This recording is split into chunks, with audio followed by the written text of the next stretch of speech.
Selamat datang di channel Planet Internet. Dan admin mengucapkan salam sehat selalu. Untuk para sahabat semuanya. Sebelumnya jangan lupa like dan subscribe. Agar admin lebih bersemangat untuk update. Edisi ini hanya upload untuk hari Sabtu dan Minggu saja ya, terima kasih. Sebelum masuk ke dalam alur ceritanya, jangan lupa duduk yang cantik dan siapkan kopi manisnya. Supaya lebih asik menikmati ceritanya. Kali ini admin akan menceritakan sebuah cerita yang berjudul Istriku Adalah Seorang Bos Besar episode 6. Pada episode sebelumnya diceritakan Pak Heri, anak buah kepercayaan Ervina yang menyamar sebagai pengemis sore itu. Seperti biasa selalu memberikan laporan kepada Big Boss-nya. Namun sore itu Pak Heri juga memberikan laporan tentang sudah dieksposnya berita konspirasi antara Pak Wisnu dengan Pak Stanley. Ervina pun merasa puas dengan kinerja Pak Heri itu yang sangat cepat dapat menemukan biang keladi yang menimpa keluarganya itu. Pak Heri pantau terus saja perkembangan dari perusahaan Pak Stanley itu. Kalau proses hukumnya semua sudah dinyatakan clear oleh pihak berwenang untuk menggantikan kerugian negara, nanti kita ambil alih semua, Pak. Saya mau melihat bagaimana, Pak. Stanley benar-benar dijatuh miskinkan, kata Ervina dengan tersenyum menandapak kepuasan bisa memberi pelajaran kepada pengusaha yang sewenang-menang seperti Pak Stanley itu. Baik Ibu, semua perintah ini akan saya laksanakan dengan sebaik-baiknya, kata Pak Heri.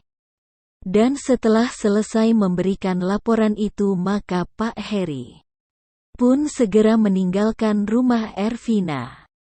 Semenjak kejadian itu diam-diam Ervina melalui anak perusahaannya memberikan program bantuan kepada para tetangganya untuk mendirikan usaha dikarenakan kampung itu kini telah dijadikan salah satu destinasi pariwisata. Kini kehidupan di kampung itu pun telah meningkat dengan sangat pesatnya. Bahkan sudah mulai banyak pengusaha-pengusaha yang lahir dari kampung tempat tinggal Ervina. Namun meskipun begitu kehidupan dari keluarga Aristia masih tetap mempertahankan kesederhanaannya. Mbak Ervina, kenapa Mbak tidak mau untuk menerima bantuan usaha seperti kita-kita ini? Sekarang kita semua sudah mempunyai penghasilan yang berlebihan dengan usaha penginapan. Penginapan, kata Asih tetangganya itu yang merasa kasihan melihat kehidupan keluarga dari Ervina ini yang dari dulu tetap tidak berubah. Ah tidak Mbak Asih, kami lebih senang hidup seperti ini. Saya justru merasa bahagia jika melihat tetangga-tetangga sudah banyak yang sukses dengan usaha penginapannya, kata Ervina sambil tersenyum. Sebenarnya sayang sekali loh Mbak. Kalau Mbak Ervina tidak mengambil program bantuan lunak untuk pengembangan bisnis usaha ini. Apalagi Mbak Ervina kan tanahnya juga luas, alangkah baiknya jika lahannya dimanfaatkan juga untuk dijadikan penginapan seperti villa, apalagi lahan Mbak Ervina ini mempunyai view alam yang bagus. Pasti para wisatawan akan banyak yang senang jika dijadikan villa penginapan, kata Asih. Iya sih Mbak Asih, tapi nanti kalau saya bangun villa-villa malah kasihan sama anak. Waktu untuk bersama dengan anak-anak akan banyak berkurang.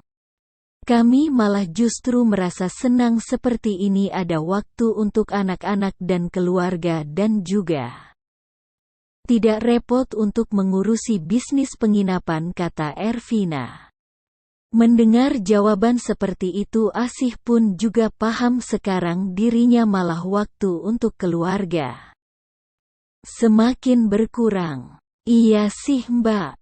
Sekarang ini saya juga merasa bahwa waktu untuk keluarga menjadi berkurang. Oh iya Mbak, kalau Mbak Ervina membutuhkan bantuan saya, Mbak jangan sungkan-sungkan bilang saja sama saya, selama saya mampu untuk membantu Mbak pasti saya akan bantu, kata Asih menawarkan bantuannya karena melihat keluarga Ervina ini masih tetap seperti dulu. Kehidupan keluarga Asih ini sekarang sudah mengalami peningkatan di mana berkat bantuan pinjaman lunak dari salah satu perusahaan milik Ervina, kini keluarga Asih telah mempunyai banyak penginapan yang setiap hari menghasilkan pundi-pundi rupiah. Terima kasih Mbak Asih atas perhatiannya. Tidak usah khawatir, nanti jika saya membutuhkan bantuan Mbak Asih pasti saya akan datang ke Mbak Asih, kata Ervina dengan tersenyum. Ya, ternyata rasa solidaritas serta kepedulian yang selama ini Ervina perbuat kepada para tetangganya telah membuahkan hasil. Rasa saling peduli kepada tetangga di kampungnya benar-benar tetap terjaga. Tak terasa waktu sudah berlalu lebih dari 7 tahun. Kampung tempat Ervina tinggal kini sudah mengalami banyak perubahan pembangunan pariwisata. Semakin maju dan taraf hidup masyarakat di kampung pun kini juga mengalami banyak perkembangan. Namun warga masyarakatnya pun masih tidak lupa tetap mempertahankan kehidupannya dengan mencari ikan, meskipun mereka semua rata-rata sudah menjadi pengusaha-pengusaha dalam bidang penginapan. Hal ini dikarenakan para warga di kampung itu masih menghargai dan meneladani kehidupan dari keluarga Ervina yang masih bertahan dengan kehidupan lama dengan mencari ikan. Meskipun secara ekonomi para warga di kampung itu sudah bisa dikatakan sebagai pengusaha. Meskipun ada yang hanya mempunyai 2-3 rumah villa untuk penginapan. Inilah pola tradisi yang tetap dipertahankan di kampung itu. Sedangkan di kota, hari ini seorang laki-laki terlihat keluar dari sebuah penjara. Terlihat wajah kusut dan kurus dari laki-laki itu. Ya, laki-laki itu tidak lain adalah Pak Stanley yang mana dahulu adalah seorang pengusaha perhotelan. Karena adanya kasus suap dan korupsi sehingga membuat semua asetnya disita oleh pemerintah. Genap 6 tahun Pak Stanley mendekam di dalam jeruji besi karena kasus itu. Kini kehidupannya sudah benar-benar terjatuh. Dengan berjalan kaki Pak Stanley telah tiba di depan sebuah hotel besar bintang 5 yang dahulu adalah miliknya itu, dan di saat sedang memandangi hotel mewah bekas miliknya itu, tiba-tiba ada seorang pemuda mendatanginya. "Siang Pak, apakah ada yang bisa saya bantu?" Sapa pemuda itu yang tak lain adalah pegawai hotel yang dahulu adalah bekas anak buahnya. Melihat pemuda itu lalu Pak Stanley pun segera mengenalinya. "Apakah kamu ini Andi?" tanya Pak Stanley. Mendengar hal ini maka kagetlah pemuda itu karena laki-laki tua yang terlihat kusut mengenalinya. "Iya benar Bapak, ini siapa ya?" tanya Andi sambil sesekali memperhatikan wajah dari laki-laki yang ada di depannya itu yang serasa tidak asing namun sudah lupa Saya Pak Stanley. Dulu hotel ini adalah milik saya, kata Pak Stanley. Mendengar jawaban seperti itu, maka raut muka Andi pun menjadi lebih terkejut. Ya, walau bagaimanapun juga Pak Stanley bosnya itu badannya sedikit gemuk namun kini terlihat kurus dan kusut. Benar ini Pak Stanley? Kata Andi dengan rasa tidak percaya. Iya, saya Pak Stanley. Ya, kalau Nak Andi tidak mengenali saya juga maklum karena saya sudah tidak seperti yang dulu lagi, kata Pak Stanley dengan suara yang terasa berat. Maaf Pak Stanley, kalau saya tidak mengenali Bapak. Kalau begitu mari silahkan masuk Pak, kata Andi mempersilahkan untuk masuk ke lobi hotel. Tidak usah Nak Andi, Bapak sekarang tidak punya banyak uang untuk mampu menginap di tempat ini, kata Pak Stanley. Tidak apa-apa Pak, mari masuk saja kita ke restoran hotel. Nanti semua saya yang akan tanggung, kata Andi. Mendengar jawaban seperti itu maka Pak Stanley pun dalam hati terasa terharu. Ya, dahulu dirinya pernah memperlakukan Andi anak buahnya ini dengan cara yang kurang manusiawi. Bahkan seringkali Andi ini mendapatkan caci maki dari Pak Stanley ini karena ada sedikit salah kecil dalam pekerjaannya, namun ternyata perlakuan kasar dirinya kepada mantan anak buahnya itu kini justru dibalas dengan kelemah lembutan dan sangat bersahabat sekali. Lalu Andi pun langsung mengajak Pak Stanley ke lantai 3 hotel itu, di mana di sana ada tempat untuk restoran hotel. Dan Andi segera memesankan makanan terbaik di hotel itu untuk Pak Stanley. Yang mantap bosnya dahulu. Perlakuan seperti ini semakin membuat hati Pak Stanley serasa menangis dan tak terasa air mata metes di wajah Pak Stanley tanpa sepengetahuan dari Andi. Bagaimana kabar keluarga Pak? Apakah baik-baik saja, tanya Andi kepada Pak Stanley sambil duduk di restoran itu menunggu menu makanannya dihidangkan. Alhamdulillah Nak Andi, kalau kabar keluarga baik-baik saja. Namun kami sekarang tidak lagi seperti dahulu. Istriku yang sekarang banyak menopang kehidupan keluarga semenjak saya masuk penjara. Ya, untungnya istri dan anak-anakku tidak membenciku Nak, kata Pak Stanley dengan suara sedih. Ya, semua ini pasti ada hikmahnya Pak, kita pasrahkan saja semua kepada yang di atas, kata Andi. Untuk menenangkan hati Pak Stanley. Nak Andi sendiri sekarang bekerja di bagian apa di sini? Tanya Pak Stanley. Pemilik perusahaan yang sekarang ini memberikan kepercayaan kepada saya untuk menjadi manajer keuangan Pak. Saya sendiri juga terkejut waktu itu karena pemilik memberikan kepercayaan yang tinggi, serasa seperti mimpi saja Pak saya mendapat posisi sebagai manajer, kata Andi. Mendengar hal ini maka Pak Stanley pun juga kaget. Di mana dulunya pemuda yang ada di hadapannya itu hanyalah sebagai pesuruh, namun kini menjadi seorang manajer keuangan lagi. Wah, selamat ya Nak Andi sudah naik posisi sebagai manajer. Memangnya Nak Andi mempunyai latar belakang pendidikan akuntansi ya? Tanya Pak Stanley dengan heran.